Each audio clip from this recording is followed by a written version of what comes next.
자, 오늘 믿음으로 자아를 포기하라. 그럼 완전한 의인은 자동 이체됨이라는 제목으로 좀 촌스러운 제목을 고를 때마다 늘 촌스러워요. 그래가지고 고르고 나면 매일 제목 때문에 고민을 해요. 설교를 다 써놓고 제목이 늘 생각이 안 나와서 쓴다고 쓰는데 늘 보면은 좀 부족해요.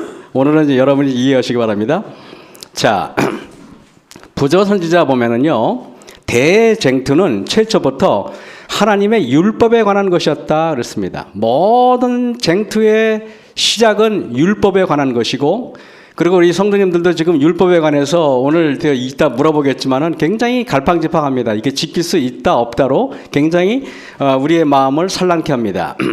사단은 하나님이 불공평하시며 그분의 율법에 결함이 있다고 주장합니다. 우주의 행복을 위해서 율법을 변경해야 할 필요가 있다는 것을 증명하려고 사단은 무진애를 썼습니다. 율법을 사단은 공격합니다. 율법을 공격하고 그 공격이 지금 계속적으로 우리 남아 있습니다. 부조선지자 보면은 아담의 시대로부터 현재 이르기까지 대쟁투의 쟁점은 하나님의 율법에 대한 순종에 관한 것이었다. 여러분 틀리지 않죠?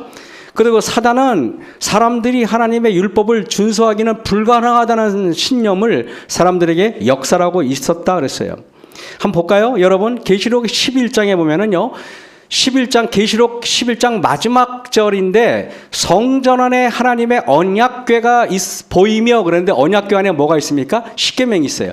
그리고 나서 12장에 뭐가 보이냐면 선악간의 대쟁투가 나와요. 모든 선과 악의 대쟁투의 초점은 십계명이다, 이 소리인 것입니다. 그리고 계시록 12장 말미에 뭐라고 되어 있냐면은 용이 여자에게 분노하여 돌아가서 그 여자의 남은 자손 곧 하나님의 계명을 지키며 예수의 증거를 가진 자들로 더불어 싸우려고 바다 모래 위에 섰더라 그랬습니다.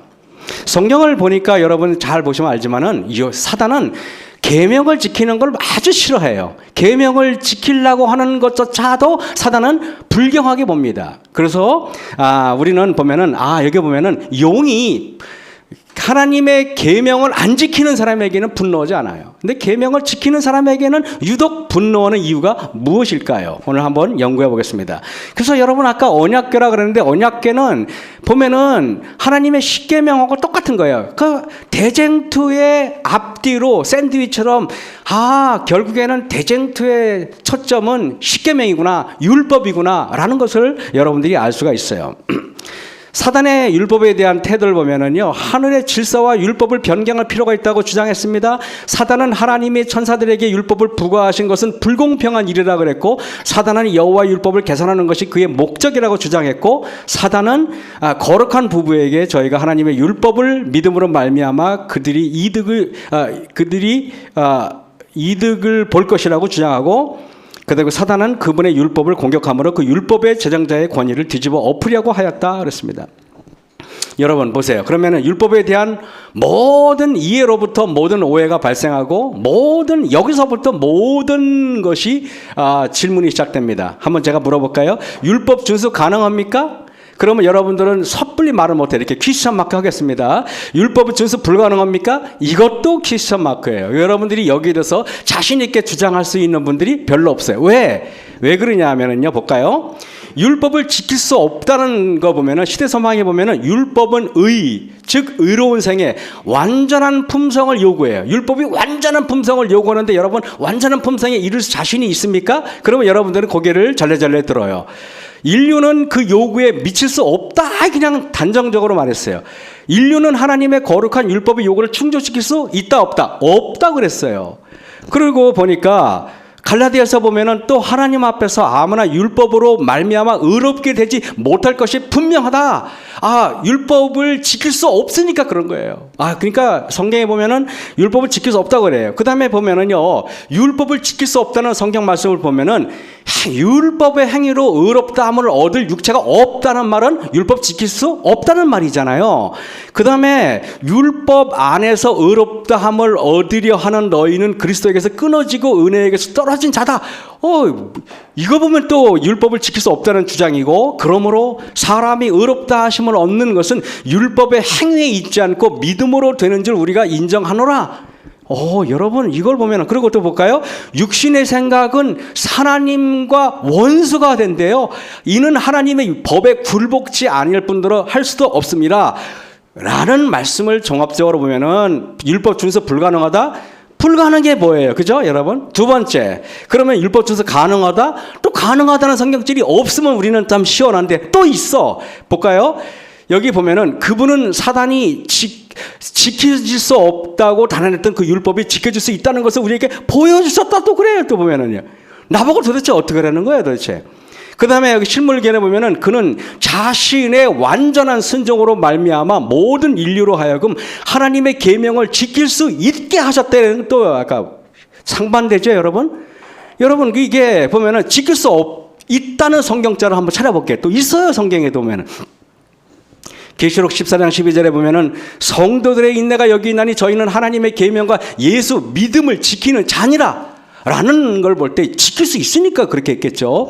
두 번째는 보겠습니다. 내가 생명에 들어가려면 계명을 지켜라 그래요. 아니 여러분 지킬 수 없으면 계명을 지켜라는 게 이게 말이 어불성설 아니겠습니까? 그 다음에 또 볼까요? 하나님 앞에서는 율법을 듣는 자가 의인이 아니요 오직 율법을 뭐라고? 행하는 자라야 의롭다 하심을 얻으리라. 보면은 그분은 사단이 지켜줄 수 있다고 단언했던 그 율법이 지켜줄 수 있다는 것을 우리에게 보여주셨다. 어때요 여러분?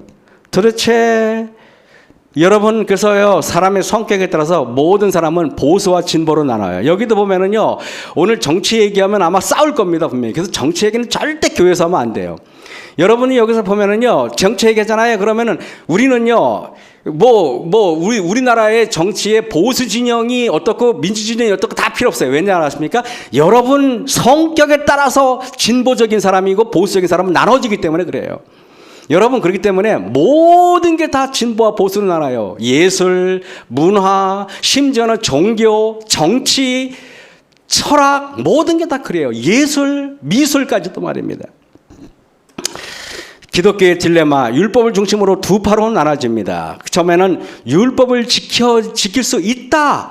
예수님께서 율법 준수하셨다. 이렇게 주장해요. 우리도 율법 준수 가능하다. 율법 행위를 강조하고 결국 이런 사람들은 십자가 없는 율법주의를 빠질 확률 100%입니다. 100%. 이런 분들은요, 자기처럼 살지 않으면 매우 불편한 사람들이 굉장히 많이 있어요. 또 두 번째 볼까요? 율법을 지킬 수 없다 파는 율법 준수는 불가능하다고 얘기하고 이런 사람은 자유주의 신학으로 빠지기 매우 십상이에요.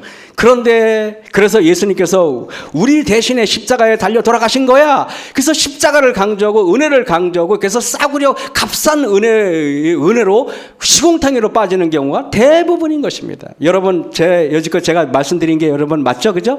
교회에서는 늘 이런 논란을 교회에서는 늘 가중시켜 왔어요. 그러면은 여러분 보통 인간이 사는 모든 영역인데 율법을 지킬 수 있다와 율법 준수가 가능할 것으로 믿고 시도하면 결국 그는 율법 준수가 불가능하다를 깨닫고 결국 이 사람은 율법주의에 빠져서 기쁨도 없고 자유도 없고 율법의 감옥에 갇히게 됩니다. 그래서 보면은 교회에서 율법주의에 빠져 있는 분들을 보면 옆에서 그냥 가만두질 않아요. 그냥 예를 들면은 김장철 돼가지고 여집 사람들이 안식일 오후에 김장을 딱 절이잖아요. 그러면은 그 율법주의 쪽으로 빠진 분들은 불편해 죽겠어. 그래가지고 여집 사람들 호통을 칩니다. 제가 남원집회 담임할 때 그런 일이 실제로 있었어요. 그래가지고 여러분 한 번은 그 한 장로님이 그 막 안식일 날 김장 담근다고 막 뭐라 그러니까 여집 사람들이 입이 삐쩍 튀어나왔어요. 그러니까 장로님이 막 여집 사람들이 날카롭게 보고 자기를 냉대하니까 목회실 찾아와가 저한테 목사님 나 이놈은 교회 못 다니겠다고 그냥 다른 데 가겠다 그러는 거예요. 왜냐 그랬더니 자기가 말이야 올바로 가르쳤는데 말이야 집사들이 말이야 자기 뜻을 알아주지 않고 나를 학대한다는 거예요. 그 장로님을 이렇게 진정시키고 목회실에서 둘이 이제 회동했는데 장로님 물어봤어요. 장로님이 가르치는 게 진짜 맞습니까? 그랬더니 맞대요. 진짜 맞아요. 맞대요. 그러면 맞으세요. 그랬어요. 왜냐하면은 여러분 보세요. 아니 예레미야도 올바른 소리 했다가 돌에 맞아 죽었고 이사야도 올바른 얘기하다가 톱으로 켜 죽었는데 장로님은 여지사들이 톱으로 켜 죽이지는 않잖아요. 그랬어요. 그랬더니 장로님이 그리고 제가 그 얘기를 딱 한 다음에 장로님 손을 덥석 잡았어요. 제가. 그러다 보면 장로님 저는 장로님이 필요해요. 우리 교회에 철없는 여지사님들 붙잡아 주셔야 될 분이 바로 당신 아니냐 그랬어요. 그때 장로님이 연세가 나보다 아버님 뻘 되는데 내 앞에서 눈물을 막 흘리시는 거예요. 그다음에 저를 꼭 껴안더니 목사님이 계실 동안 이게 절대 안 따르겠습니다. 그러더니 여러분, 율법을 지키는 것이 불가능하다고 믿는 사람은 아예 자유주의 신신하게 빠져서 불법주의가 돼요. 그래가지고요, 율법에 상관없이 안식일도 자기 멋대로, 그냥 계명에 자기 멋대로, 먹는 것도 지 멋대로 그런 사람이 됩니다. 여러분, 결국에는 율법 준수가 불가능하다, 율법 준수 가능하다. 도대체 여러분, 나는 어디로 가야 한다는 말입니까? 여러분, 도대체 나는. 에? 그러면 여러분 보겠어요. 마태복음 부자법관 이야기 볼까요? 부자법관이 어느 날 여러분, 이 사람은 율법주의에 빠진 사람이요, 예수님께 옵니다. 내가 무슨 선한 일을 하여야 영생을 얻으리까 그랬어요. 그랬더니 예수님이 내가 영생에 들어가려면 계명을 지켜라 그랬어요. 그 청년이 가로되 다 지켰는데요. 그랬더니 내 소유를 팔아 가난한 자들을 주라. 율법은 여러분 어떤 거냐면요, 계명을 지키는 것은 이기심을 버리는 게 율법을 지키는 거예요. 그렇기 때문에 율법주의에 빠진 대부분의 사람은 자기 중심적으로 그 계명을 지키는 사람이고 타인을 중심으로 하는 율법에는 별 관심이 없어요. 그래서 보면은요, 시대소망에 보면은 하나님의 계명을 지켰다는 법관의 주장은 기만이었다. 세상을 첫째로 사랑하면서 그는 하나님의 계명을 지킬 수 없었다. 여러분, 세상을 첫째로 사랑하면서 하나님을 지킬 수 없다고 그랬어요. 분명히 단언합니다. 그 다음에 볼까요? 자신을 사랑하는 자는 율법을 범하는 사람이다 그랬어요. 그러니 여기 앉아 계신 분들이 율법 지킬 수 있냐고 물어보면 자신감 있어 하는 사람이 아무도 없는 게 당연한 것입니다. 시대소망 280에 보면은 율법주의적인 종교는 사랑도 그리스도도 없는 종교이므로 사람을 결코 그리스도께로 인도할 수 없다 그랬어요. 스스로 의롭게 여기는 정신에 의해 행해지는 금식이나 기도는 하나님 보시기에 가증한 것이다 그랬어요. 심지어는요, 제가 인터넷 구글 찾아보니까 이런 글이 있어요. 이거 제가 쓴 게 아니에요. 자신만 의롭고 경건한 율법주의에 빠진 당신이 바로 교회 파괴 주범. 이거 내가 쓴 거 아니에요. 그렇다고 이거 이렇게 있더라. 이거 구글에 보면, 구글에 여러분 검색해 보세요. 이게 나와 있어요. 이게 제가 이걸 보면서 율법 준수가 가능하다고 믿었던 바리새인 사람 보면은, 여러분, 화 있을진저 외식하는 서기관들과 바리새인들이야. 예수님 이렇게 질책합니다. 근데요, 여러분, 이게 7번 반복돼요. 그 다음에 예수님이 말하기에 뱀들아, 이 독사의 새끼들아 그러면서 여러분, 예수님께서 그들을 힐난합니다. 율법 겉으로만 지킨 사람들은 대부분이 외식하는 사람이고, 대부분이 여러분 뭔가 속에는 엉망진창인데 겉으로만 표현하는 사람들인 것 같습니다. 그래서 예수님은 이런 사람들을 외식하는 자라고 말하고 소경된 자라고 말하는 것입니다. 실물기원의 128쪽에 뭐라고 되는지 아십니까? 누구든지 복음이 없이는 하나님 율법을 올바로 소개할 수 없다 그랬어요. 율법이 없이는 복음을 바르게 소개할 수 없다. 율법은 보세요, 구체화된 복음이며, 복음은 율법을 펼쳐놓은 것이다. 놀랍게 율법과 복음을 따로 해석하려고 하는 시도도 원천적으로 여러분 예언신에서는 차단하고 있어요. 그래서 말하면은 율법은 뿌리가 되고 복음은 향기 나는 꽃과 그 꽃이 맺는 열매이다 그랬어요. 율법은 구체화된 복음이다. 너무 아름다운 말 아닙니까? 복음에는 율법을 펼쳐놓은 것이다. 복음과 율법을 절대로 분리할 수 없다는 뜻이죠. 그렇다면 여러분, 율법의 목적이 도대체 무엇이었을까요? 하는 것을 여러분 말씀드릴게요. 율법은요, 목적이 타락 전과 타락 후가 완전히 다르다는 걸 여러분이 아셔야 돼요. 타락 전에는 여러분 뭐냐면 아담과 하와가 선악과를 따먹기 전에 율법의 역할과 아담과 하와가 선악과를 따먹고 나서의 율법의 역할이 전혀 달라요. 볼까요? 보면 타락 전 율법의 역할은 하나님께서는 어떤 유혹이 와도 충성되게 순종할 만한 환영인 에덴에 그를 두셨다. 또 하나님의 율법으로 아담을 두르셨어요. 이게 뭐예요? 보호의 울타리. 그 보호의 울타리를 둘렀어요. 율법 안에 있으면 안전했단 말입니다. 그런데 여러분, 아담과 하와가 범죄하고 나서 그 보호의 울타리가 어떻게 돼요? 파괴됐어요. 울타리가 파괴되니까 밖에 있던 늑대들이 그냥 에덴 동산으로 다 침입하는 겁니다. 그게 뭐예요? 그들은 하나님께 불순종하였고 이 범죄는 우리 세상에 재난의 홍수가 쏟아져 들어오도록 수문을 열어놓은 것이다. 다시 말하면 울타리가 무너져가지고 모든 악한 생각들이 막 어디로 밀려들어왔나 놀랍게도 우리 머릿속으로 밀려들어왔다는 것입니다. 그래서 여러분들은요, 그걸 아셔야 돼요. 나는 태어날 때부터 죄를 갖고 태어났다는 것을 여러분 아셔야 됩니다. 원고에 보면 그들은 하나님께 불순종하였고 이 범죄는 우리 세상에 재난의 홍수가 쏟아져 들어오도록 수문을 열어놓은 것이다 그랬어요. 울타리가 무너졌어요. 율법의 울타리가 무너졌습니다. 사람의 마음속에 사단이 홍수처럼 밀려 들어왔습니다. 여기 보세요. 생애비 때 보면은 아담과 하와가 하나님께 불순종하게 되자 그들의 사상이 바뀌어 버렸다 그랬어요. 왜? 우리가 범죄하고 나서요, 우리 머리가 바뀌어졌어요. 머리가 바뀌어졌어요. 자아를 사랑하는 마음이 하나님을 사랑해야 할 자리를 대신했다.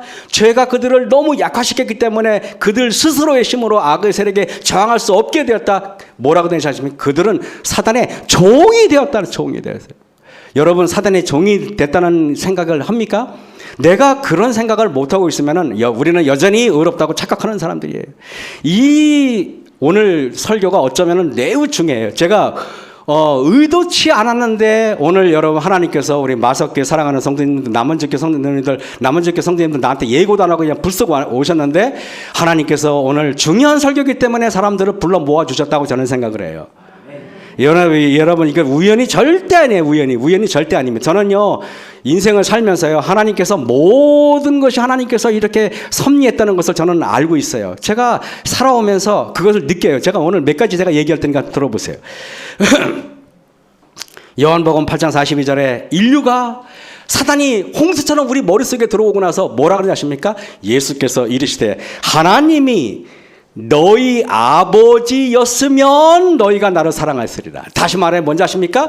죄가 들어오고 나서 더 이상 우리 아버지가 하나님이 아니야. 우리 아버지가. 그리고 여러분 8장 44절에 예수님께서 너희는 너희 아비 마귀에게서 났다. 여러분 우리 아버지가 하나님이 아니라 마귀라는 거예요. 마귀라는 거. 그러니 마귀인데 여러분 마귀 생각 자체가 잘못됐는데 오늘 행동을 바꾸려고 하지 말고 생각 속에 있는 사단을 물리칠 생각을 해야 되는데 근본적인 우리가 죄를 어떻게 접근하냐에 따라서 우리가 행동이 전혀 달라져야 된다는 것을 여러분의 오늘 제가 말씀을 드리는 겁니다. 그러니 여러분 우리의 마음속에 있는 우리 생각을 지배하고 있는 마음 이 생각을 마귀는 어디에 있을까요? 여러분 제 등짝에 마귀가 있을까요? 아니면 내 옆구리에 마귀가 있을까요? 마귀는 여러분의 생각 여러분의 마음에 존재한다는 사실 여러분 아셔야 돼요. 그래서 마음에서 나오는 것들이 뭐예요? 마음에서 나오는 그게 말이에요. 그렇기 때문에 여러분 입에서 나오는 것들은 마음에서 나오나니 이것이야말로 사람을 더럽게 하느니라 그랬어요. 마음에서 나오는 것은 악한 생각. 왜? 우리의 머릿속에 사단이 지배하니까 마음에서 나오는 생각이 다 악하기 때문에 그런 겁니다. 여러분 그래서요 정신병원에 가가지고요 정신과 의사들이요 딱 수도꼭지를 방에다 딱 놓고요 살짝 물을 튼대요. 그럼 물이 떨어지잖아요. 그러면 미친 사람들은요 방바닥을 열심히 닦는데요. 근데요 정신이 벌쩍한 사람은 수도꼭지를 잠근대요. 여러분은 수도꼭지를 잠그시겠습니까? 아니면 수도에 물이 나온 걸 맨날 닦겠습니까? 근데 가만히 생각하면 우리는 약간 역시 미친 사람이야. 맨날 수도꼭지를 잠글 생각을 안 하고 맨날 오늘 내가 화낸 거 닦았고 오늘 내가 분노한 거 닦고 오늘 내가 질투한 거 닦고 오늘 내가 열받은 거 닦고 그러고 살고 있어요 우리가. 그래 안 그래요? 수도꼭지를 잠그는 것 회개와 근본적인 물음에 답하다 그랬죠. 타락 후 그러면 보세요. 타락자는 울타리였어요. 타락 후는 뭔지 알아요? 내가 어떤 존재인가를 나타내는 게 율법이 돼야 돼. 그게 뭐예요? 거울이 돼. 거울은 내가 얼굴이 검정이 묻었나 얼굴이 석탄이 묻었나 보는 게 거울 아닙니까? 그런데 여러분 거울은 우리 겉 표적밖에 못 봐요. 여러분의 속에 있는 것들의 문제점을 드러내는 거 뭐예요? 육체적인 문제. 그게 바로 CT, MRI예요. 여러분 거울 요즘에 율법은 CT 촬영하는 거예요. MRI예요. 그래서 여러분들이요, 그러므로 율법의 행위로 그의 앞에 의롭다 하심을 얻을 육체가 없나니 율법으로는 뭐라고요? 죄를 깨달은다. 내가 CT 촬영하니까 내가 암이 있구나, 내가 폐암이 걸렸구나, 내가 혈관이 막혔구나 라는 것을 알게 되는 겁니다. 율법은 자신의 도덕적인 품성에 대한 올바른 지식을 갖고자 할 때 들여다볼 수 있는 거울이다. 여러분, 내 상태가 어떤지 나를 완전히 여러분 들여다볼 수 있는 유일한 조건이 뭐라고요? 율법이다 그랬어요. 율법의 기능은 무엇일까요? 여러분, 율법으로는 죄를 깨달아요. 내가 도대체 어떤 사람인가? 죄를 깨달아요. 죄를 깨닫고 내가 죄인인 걸 느끼는 사람들은요, 모든 사람이 어쩔 수 없다. 여러분이 만약에요, 병에 걸리기 전에 CT 촬영하기 전에는요, 나는요 건강해 있는 것처럼 느껴져. 그래가지고요, 여기 앉아 있는 사람들 병원에 가시기 좋아하는 사람 손 들어보세요. 병원에 가면 정말 싫어요. 그래 안 그래요? 병원에 가면 정말 싫어요. 옥천교회 오면 너무 좋죠. 밥도 주고 떡도 주고 과일도 주고. 여러분, 근데요, 내가 암에 걸리잖아요. 그러면요 가슴이 철렁하면서 의사한테 가기를 주저하지 않아요. 의사한테 가야지 내가 나을 수 있다는 걸 알아요. 내가 어떤 사람인지, 내가 죄인인지, 내가 죽을 수밖에 없는 존재인지 철렁 알면은 나는 어쩔 수 없이 예수님께 가게 돼 있다며. 왜냐하면 내 죄의 문제를 해결해 줄 수 있는 유일한 분은 율법이 아니라 누구라고요? 예수님이기 때문에 그렇다는 것입니다. 그래서 이같이 율법이 우리를 그리스도에게로 인도하는 몽학선택이란 말은 바로 그 뜻인 것입니다, 여러분. 계명으로 말미암아 죄로 심히 죄되게 하려 함이니라. 뭔지 아십니까? 내가 여러분 율법이라는 CT를 촬영해서 내가 정말 철저하게 죄인인 거를 깨닫고 내가 더 죄인인 거를 깨닫게 하는 게 바로 율법이라는 뜻이에요. 얼마나 감사합니까? 율법은 우리에게 죄를 나타내 보여주고 그리스도의 필요성을 느끼게 해주고 하나님을 향한 회개와 우리 주 예수 그리스도에 대한 믿음을 활용하게 함으로써 용서와 평화를 얻기 위하여 그리스도께로 달려가게 해준다 그랬어요. 여러분, 복음전도의 300쪽에 이런 말이 있어요. 내가 분명히 아는 것은 그리스도를 믿음으로 얻는 의의 문제와 그와 관련된 분명한 진리들을 가르치지 않는 까닭에 우리 교회들은 점점 죽어가고 있다 그랬어요. 제가요 믿음으로 말미암아 의를 깨달은 지가 한 달밖에 안 됐어요. 그래가지고 제가 너무 이걸 기뻐가지고 여기 우리 앉아 계신 우리 남원주께서 오신 분들 내가 개인적으로 보냈잖아요, 그죠? 이거 봐, 나도 못 깨달았어요. 나도 못 깨닫고 나도 믿음으로 말미암아 의를 나도 그지같이 깨달았어. 그러면서 보여줬어요. 왜냐하면 내가 너무 기뻐가지고 이걸 감당할 수가. 그래서 우리 젊은이들한테 제가 이게 보냈어요. 자, 이렇게 보냈는데 여러분. 산상법원에 보면 의인은 거룩하고 하나님과 같이 되는 것이다. 근데 내가 어떻게 거룩해질 수가 있어요? 하나님은 사랑이시다. 내가 어떻게 하나님의 사랑을 따라갈 수 있어요? 의인은 하나님의 율법과 일치되는 것이다. 내가 어떻게 일치될 수 있어요? 안 되죠. 그런데 하나님께서 방법을 우리에게 주셨어요. 여러분, 그 방법은 뭐라고 해요? 하나님의 의는 그리스도를 통하여 실현된다. 그러므로 그분을 받아들임으로써 착하게 하려는 게 아니라 그분을 받아들임으로써 의를 그냥 예수님이 이루신 의를 내가 입으면 되는 건데 그 방법이 우리가 한번 오늘 알아야 됩니다. 시대서막 762쪽에 율법은 의, 즉 의로운 생애, 완전한 품성을 요구하지만 인류는 그 요구에 미칠 수 없다. 아까 제가 먼저 아까 얘기했죠. 그런데 여러분 보세요. 밑에 보세요. 그리스도께서 그것을 받고자 하는 그러나 그리스도께서는 인간으로서 지상에 오셔서 거룩한 생애를 사시고 완전한 품성을 개발시키셨다. 여러분, 예수님께서 개발시킨 이유가 뭘까요? 인간으로 율법의 요구를 응할 수 있는 유일한 분은 예수님밖에 없어요. 그러니까 예수님은 그 율법의 의를 응한 다음에 그 의를 우리에게 덧입혀 준다는 것입니다. 누구에게? 자아를 포기하는 사람에게. 여러분 보세요. 그래서 오늘 이거는 제가 시간이 없으니까요. 자, 여기 보겠습니다. 요한복음 17장 19절에 보면은 또 저희를 위하여 내가 나를 거룩하게 하오니. 예수님께서 이 말을 하는 이유가 뭔지 아십니까? 저희를 위하여 내가 나를 거룩하게 한다는 말은 인간은 어느 누구도 율법의 요구를 응할 수 없어. 그러니까 예수님이 인간으로 오셔서 내가 나를 거룩하게 한다는 말은 내가 율법의 요구를 완전히 응해서 그 요구를 완전히 완성해서 우리를 그 율법에 예수님이 이룬 의를 우리에게 덧입혀 줌으로써 우리를 거룩하게 하겠다라는 뜻이에요. 이것은 여러분 옛날에 제가 품성변화해요 여러분 이거는 전혀 다른 차원입니다. 이거 왜 다른지를 설명해야 돼요. 제가 마석교회 담임할 때 나머지 교회 담임할 때 가르쳤던 건 전부 다 행위로 말미암은 의입니다. 다시 가서 재교육을 시킬 수도 없고 미안합니다. 어쩔 수 없어요. 모르고 그랬으니까 하나님도 이해하시리라 믿어요. 우리는 율법을 지킬 수 없기 때문에 예수님의 거룩함은 얻어야 된다는 거예요. 그렇다면 예수님의 거룩함은 어떻게 얻을 수 있을까요? 저절로 얻어지는 것일까요?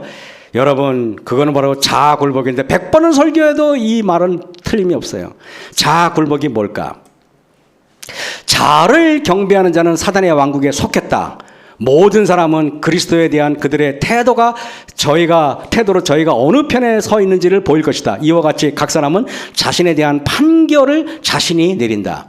여러분 놀랍게 자아를 굴복하는 것도요 행위로 말미암아서 굴복할 수가 있어요. 문제는 자아 굴복도 하나님의 은혜로 하나님을 믿음으로 굴복하지 않으면 그 자아마저도 자랑하게 된다는 것입니다. 저는 이걸 보면서 여러분 잘 굴복한 사람들은요 내가 자아를 내 힘으로 굴복했어요. 그러면은요 화내는 사람 보고 속으로 끌끌 찹니다.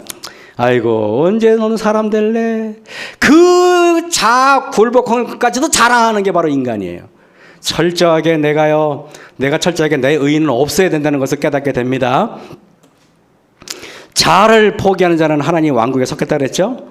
여러분 시대서망 523쪽에 중요한 얘기 이런 말이 있어요. 자신을 포기하는 것 이것이 그리스도의 가르침의 요지다 그랬어요. 한마디로 예수님께서 이 땅에 오셔서 우리에게 핵심적인 가르침이 뭔가 여러분 자신을 포기하는 거예요. 그리스도의 핵심 가르침은 자기 자신을 포기하는 것이다 그랬어요. 저는 이걸 보면서 예수님께서 한 번은 마태복음 26장 31절인데요. 한 번은 제자들에게 이렇게 말해요. 오늘 밤에 너희가 다 나를 버리겠다 그랬어요. 이게 예수님의 생각이에요. 그러니까 베드로가 대답하여 그러되 기분이 나쁜 거예요.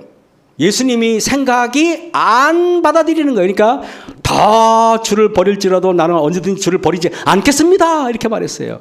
예수님의 생각과 베드로의 생각이 있는데 여러분 베드로는 자기 생각을 굽히지 않아요. 예수님의 생각을 무시합니다. 명심하셔야 돼요. 내 생각을 포기하지 않는 한 절대 예수님의 생각을 받아들이지 못한다는 사실. 여러분 그때 예수께서 가라사대 내가 진실로 내게 이르노니 오늘 밤 닭 울기 전에 내가 3번 나를 부인하리라 그랬어요. 그랬더니 베드로가 예수님께서 제자들 전체에게 했을 때는 덜 기분이 나빴는데 자기를 콕 찍어가지고 오늘 밤 베드로야 네가 오늘 밤 닭 울기 전에 3번 나를 부인할 거야 라고 말하니까 베드로의 자존심이 확 상처가 되는 것입니다.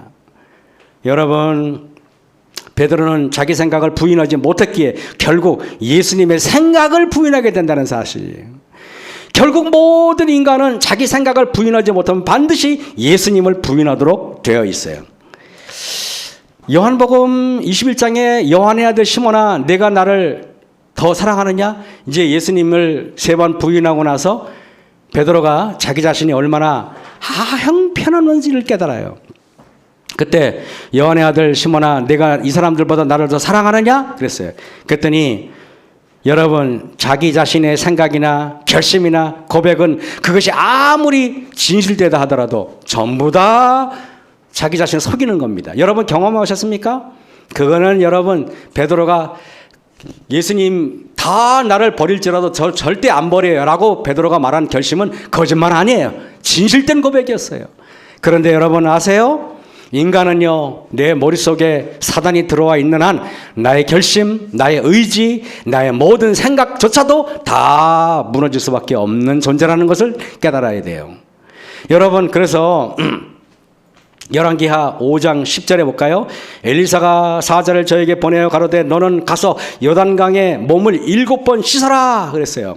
그랬더니 나만이 나와보지도 않고 얼굴 코빼기도 안 내밀고 기분 나쁘잖아요. 그러니까 나만이 노하여 물러가며 가로되 내 생각에는 저가 내게로 나와서 그 하나님 여호와의 이름을 부르고 상처 위에 손을 들고 문드병을 고칠까 했는데 뭐 강에 가서 그 몸을 씻으라고? 여러분 그럴 바에는 내가 우리나라에서 쉬지 왜 여기까지 왔냐? 여러분 명심하세요. 내 생각에 있는 사람은 화낼 준비가 되어 있는 사람들이에요. 그래서 직원이 딱 들어가잖아요. 내 생각이 까뜩해서 들어가면 반드시 그 사람은 장로들하고 싸우고 목 싸우고 반드시 싸우게 돼 있어요. 내 생각이 가득하잖아요. 자녀들하고 충돌합니다. 여러분 명심하세요.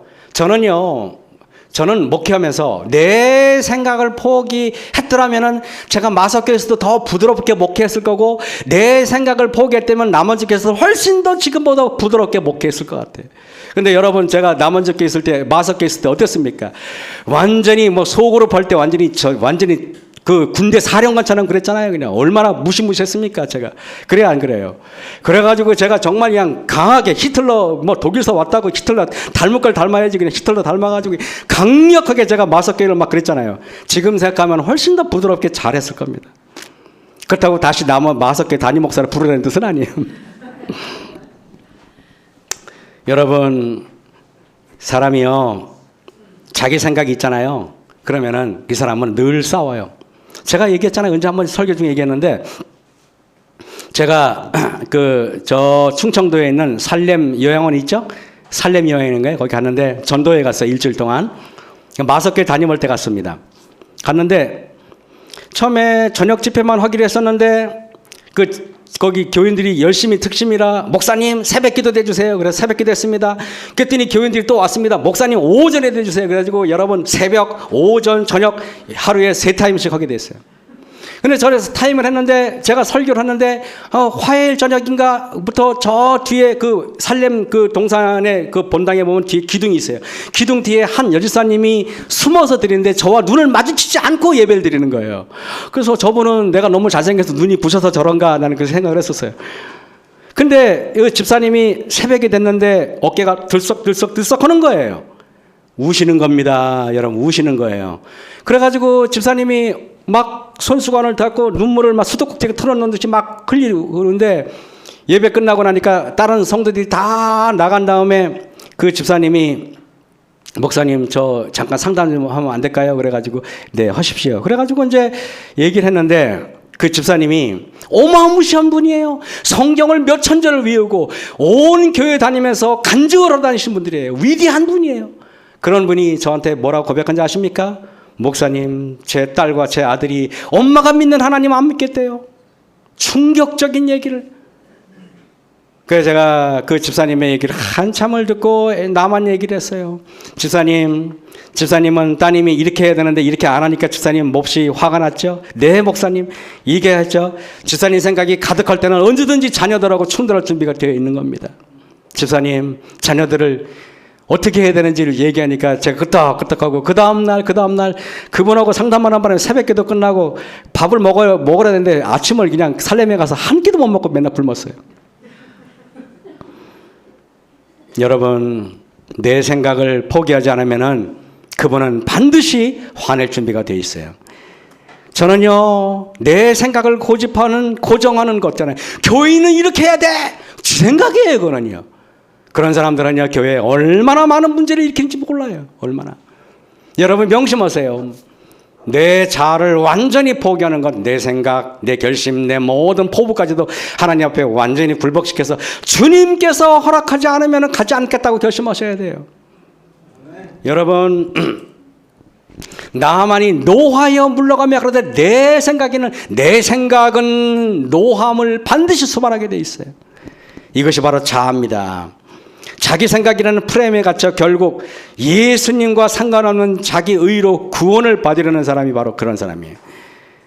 여러분 요한복음에 베드로가 예수님께서 내가 나를 부인하겠다 그러니까 나는 절대 부인하지 않겠다 그랬어요. 그때 나중에 자기가 예수님 말씀처럼 자기가 예수님을 3번 부인하게 됩니다. 죄송합니다. 그때 베드로가 여러분 만약에 이전처럼 자기 자신을 신뢰하는 마음이 있었더라면은 당연히 이 사람들보다 제가 더 주님을 사랑합니다. 이렇게 했을 거예요.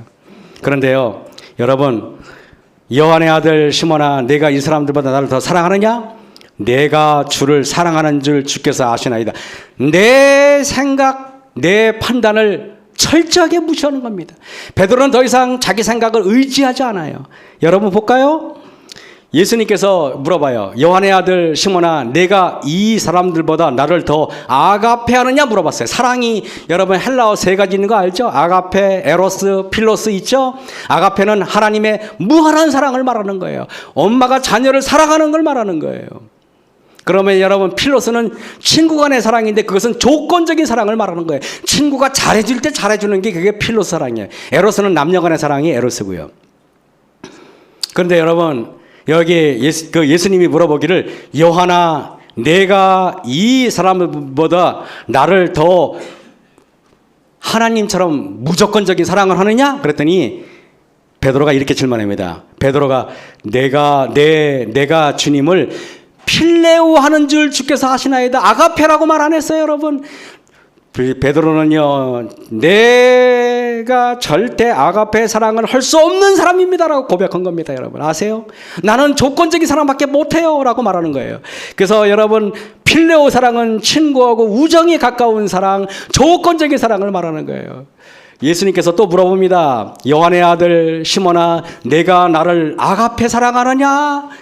그랬더니 여러분, 베드로가 뭐라고 말하셨습니까? 네 주님 그러하이다. 내가 주님을 필레오 사랑합니다 라고 얘기합니다. 아가페라고 말을 안 합니다. 왜? 그것은 자기에게 너무도 엄청난 얘기예요. 자기 자신이 그렇게 할 수가 없어요, 여러분. 또 예수님이 물어봅니다. 요한의 아들 시몬아, 내가 나를 아가페 사랑하느냐? 그랬더니 이거 잘못 썼어요. 요한의 아들 시몬아, 나를 아가페 사랑하느냐라고 써야 돼.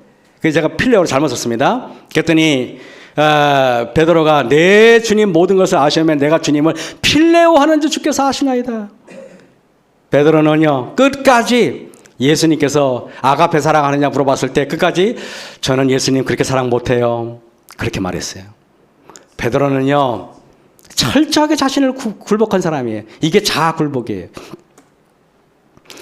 여러분, 그랬을 때 베드로가 3번 부인하고 나서 예수님이 그래서 베드로한테 내 양을 먹이라 그래요.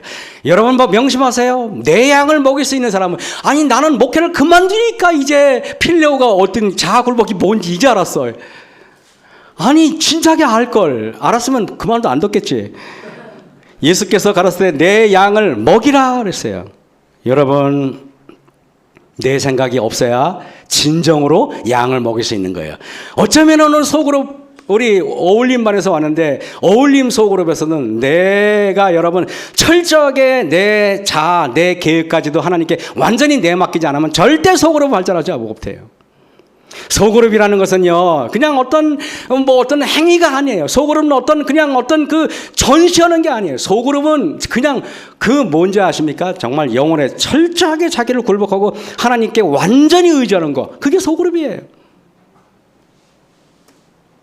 여러분, 왜 우리들은 자아를 포기했는데 실패했을까요?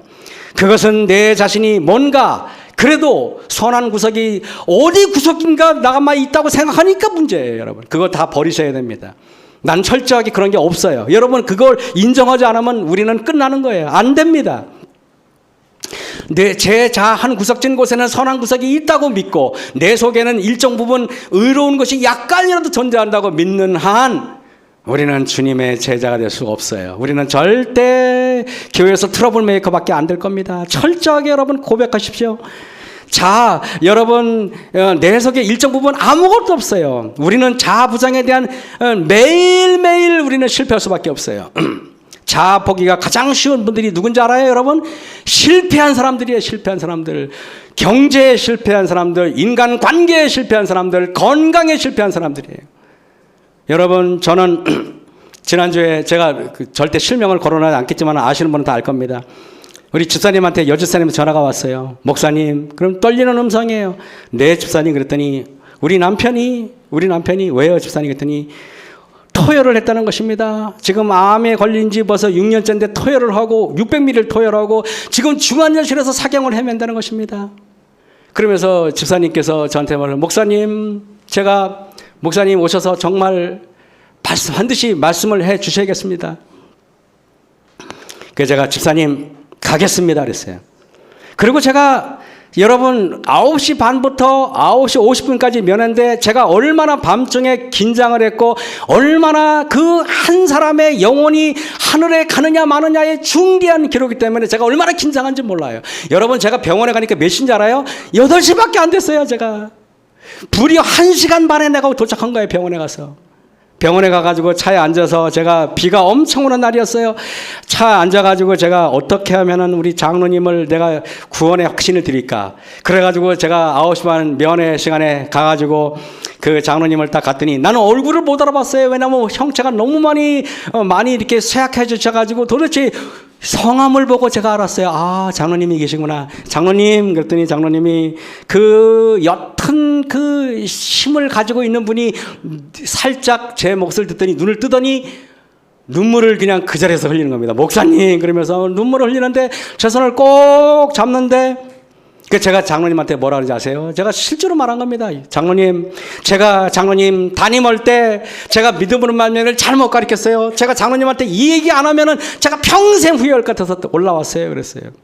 장로님이 목사님 말씀하십시오. 그래서 제가 장로님한테 얘기했어요. 장로님, 믿음으로 말면 장로님의 그 의의 구원 장로님 그거 받으셔야 됩니다. 장로님 보세요. 누가복음에 보면은 장로님 강도 예수님의 오른편의 강도도 예수님한테 구원해 달라고 요구했지 않았습니까? 장로님은 제가 볼 때는 강도보다 훨씬 더 의롭게 살았어요. 장로님 저는 존경합니다. 장로님 고생 많이 하셨고 장로님 제가 사랑합니다. 장로님 예수님의 그 강도가 구원을 받았는데 장로님 요구하세요 그랬어요. 근데 장로님이요, 여러분 그 힘없는 사람이 제 손을 잡는데 너무 세게 잡아가지고 피가 안 통할 정도로 세게 잡았어요.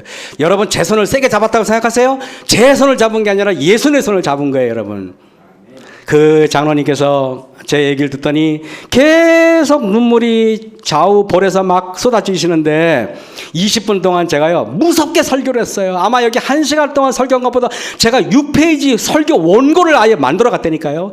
여러분 병원 환자 방문할 때 원고를 만들어 가는 사람이 어디 있습니까? 저는 이게 만들어 갔어요. 가가지고 그 장로님하고 저하고 이게 정말 아주 결정적인 순간이다. 전쟁이잖아요. 그랬더니 장로님이 저한테 울면서 이렇게 얘기해요. 여러분, 목사님, 아주 가냘픈 소리 제가 귀를 갖다 댔어요. 제가 너무 죄를 많이 졌어요. 제가 그 죄책감에 너무 아파요. 그러더라고요. 여러분, 히데소망에 이게 나와요. 뭐라고 되는지 아십니까?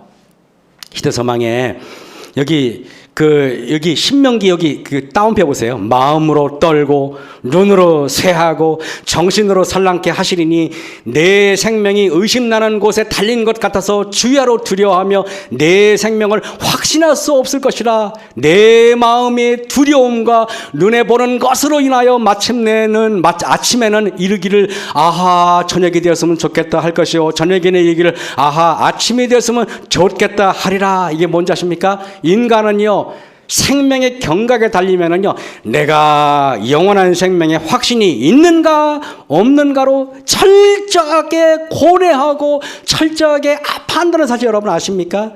그래서 여러분 여기 보세요. 여기 밑에 보시잖아요. 죄인들 자신의 생각이 곧 그의 고소자가 되므로 범죄한 양심의 가책보다 더 심한 고문은 없다 그랬어요. 사람이요 내가 죄인이라는 걸 깨닫는 게 얼마나 고통스럽고 이 지구의 모든 무거운 것보다 훨씬 무거운 거예요. 그 장로님이 그 무거운 거를 지고 있다는 겁니다. 그 짓눌려서 완전히 100톤이 넘는 그 죄가 장로님을 압사해 버리기 직전이었어요. 장로님, 예수님께서 장로님을 살리기 위해서 장로님 일반 병실에 가면 저 면회 못 하잖아요. 어제는 장로님은 담임 목사, 오늘은 제가 왔어요. 장로님 이틀 중환자실에 있는 동안에 저를 만나고 일반 병실로 갔거든요. 그러나 지금도 굉장히 위급한 상황이지만은 그런데 여러분 그 이틀 동안 중환자실에 있는 동안에 여러분 두 분의 목사를 만났어요.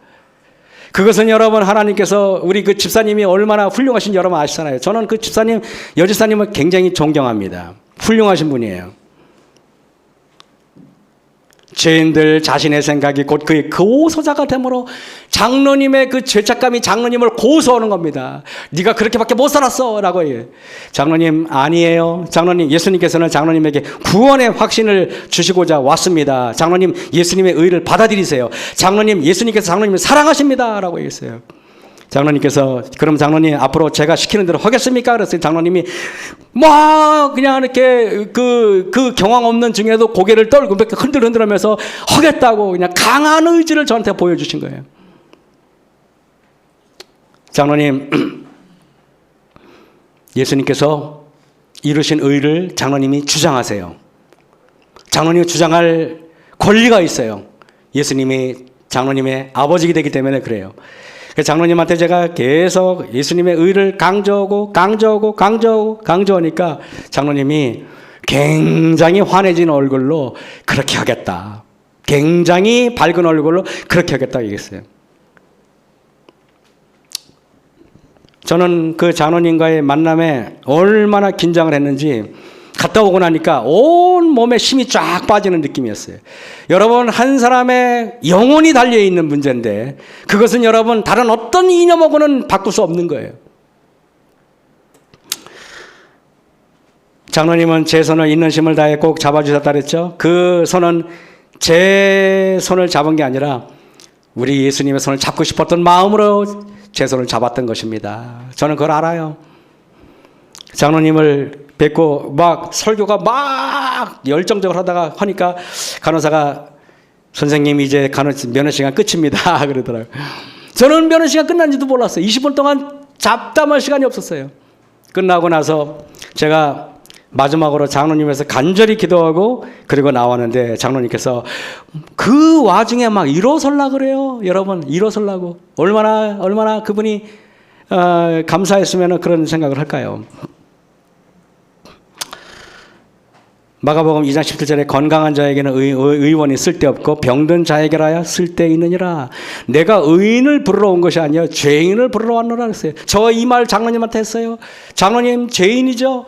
그래요, 장로님 죄인이라고 고백한 거 감사합니다. 장로님 부르러 오셨대요, 예수님이. 장로님 인정합니까? 인정한대요. 여러분, 믿음으로 얻는 의의 세 가지 중요한 점, 그리스도의 의가 무엇이냐? 인간으로 오셔서 예수님은 33년 동안 하나님의 율법을 완전히 이뤘어요. 그리스도의 의, 그 품성을 우리에게 주시겠다고 예수님께서 약속하셨어요. 두 번째, 예수님께서 34년 동안 율법의 요구를 완벽하게 이룬 의를 십자가 위에서 완성했어요. 그래서 예수님이 십자가에서 뭐라 그런지 아십니까? 다 이루었다. 그 말은 의를 이룬 것을 확정하는 순간이에요. 그래놓고 예수님께서 이렇게 말했죠. 아버지 하나님, 내 영혼을 맡으시옵소서. 내 영혼이 아니라 번역이 그렇게 하면 안 됩니다.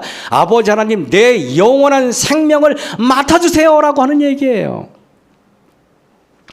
그러면 여러분, 예수님께서는 이제 마귀의 형상, 마귀의 본성으로 변질된 나의 자아를 완전히 굴복시키고 나를 티끌로 여길 때 하나님의 의는 자동적으로 내 안에 이식되는 거예요. 내가 자아를 믿음으로 굴복하면은 하나님의 의를 얻으려고 노력하지 않아도 자동으로 이치되는 거예요. 그래서 제가 오늘 제목이 믿음으로 자아를 굴복하면은 믿음으로 하나님의 의가 자동으로 이치된다 그랬죠. 자동 이치됩니다.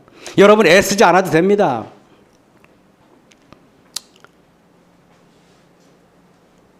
예수님께서 하늘의 미랄이 떨어져 땅에 떨어져 죽지 아니하면 하늘 그대로 있고 죽으면 많은 열매를 맺느니라 그랬어요.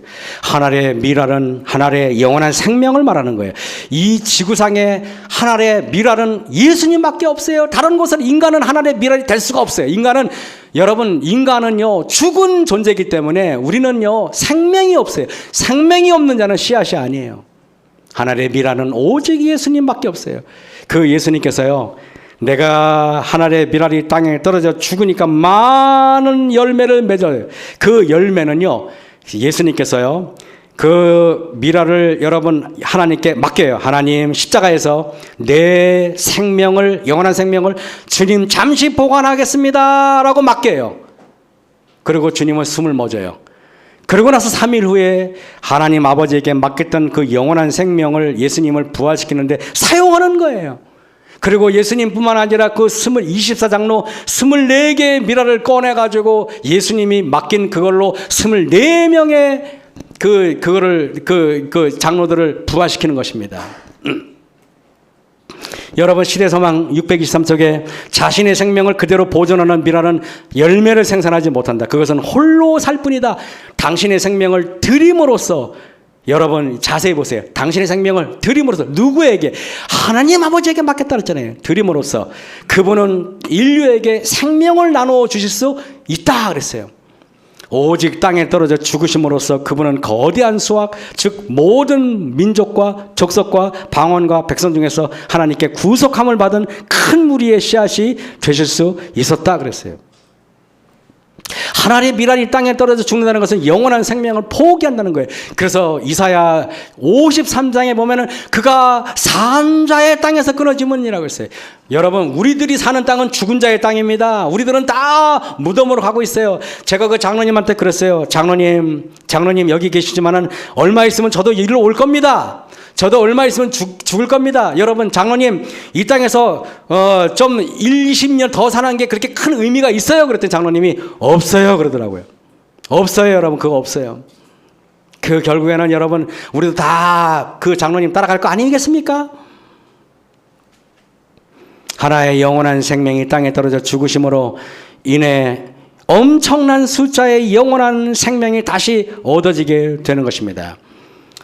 그분의, 아까 얘기했으니까요.